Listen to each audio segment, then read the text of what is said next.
Hi there, big boys, and welcome to my review of Tony and Clyde for PS5 and PS4, I guess. I only played the PS5 version. It runs pretty well on PS5, as you would hope it would, considering it's a game which looks like it's barely from the PS3 era. But anyway, it's a Hotline Miami style Twitch top-down shooter thing. It's very annoying. I did manage to beat it in the end, but I basically cheesed all of the bosses and all of the levels because the game just isn't particularly well designed. You get hit, or if you get hit, you're dead.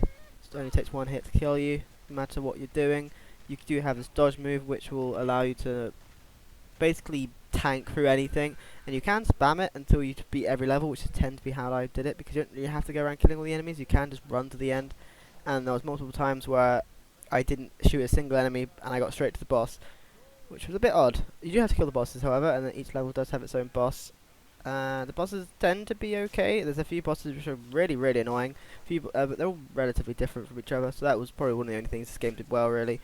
Everything else about it was incredibly annoying. Just go play Hotline Miami or something like that. It's the same game. It's really janky and buggy. Movement feels okay, but it doesn't look the best. I mean, even the first level I had, well, I'm about to say thousands of bugs, but that'd be a lie. I had a fair amount of bugs, including one where it threw me into the sky, and then I went straight to the end of the level, which was kind of confusing, and wasn't the greatest start to the game. Yeah, there's also a knife you can use if you get up close to people, which was very powerful. You can kill almost any boss just by stun locking them with the knife, which made the game a lot easier, but a bit odd. And this is kind of unbalanced because some levels took me, honestly, up to 2 hours just to get that alone done, and other levels I did in about 2.5 minutes, which was kind of strange. Even though they're all quite short. Speaking of that, there's 6 chapters with about 2 levels ish per chapter. Some have, I think the first chapter only has only one level, but the rest all have 2, as far as I'm aware. Actually, maybe the final level also has 1. I don't know.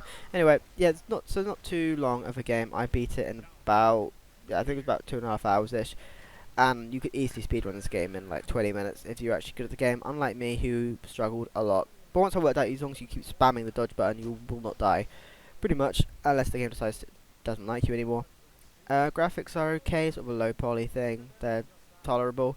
Some of the cartoony art they've got for the bosses before you actually fight them, sort of like clip art, is quite cool. And there's little cutscenes which are okay, I suppose. There's a story, I didn't care about it, but it's there. But I feel like the reason most people play this game is because it's an incredibly easy plat to get. You play through the game once, you beat the final level twice, and then you have the platinum, pretty much. In fact, in the first 5 minutes of playing the game, I had 80% of the trophies, which was it was a surprise, but I was not complaining, I'll admit that, but still. Something to be aware of, since some people don't like games which have easy platinums, because they don't like to be rewarded for basically doing no work, which is fair enough, but I didn't really mind. Just, I don't care. I feel like I deserve something to play for this entire game, because it's just kind of not great. Honestly, it's okay if you're a fan of these kind of games. It's, it's playable, it's serviceable, but if you haven't played this style of game before, do not play this one. You will not have fun, and especially if you value your time, just don't play it, because it's just a pain in the ass. But there we are, it's an okay game. I played worse, at least. I didn't hate it. I mean, I managed to beat it, which I don't tend to do, so, that's something. Anyway, thanks for watching, boys, in this point in time, and bye.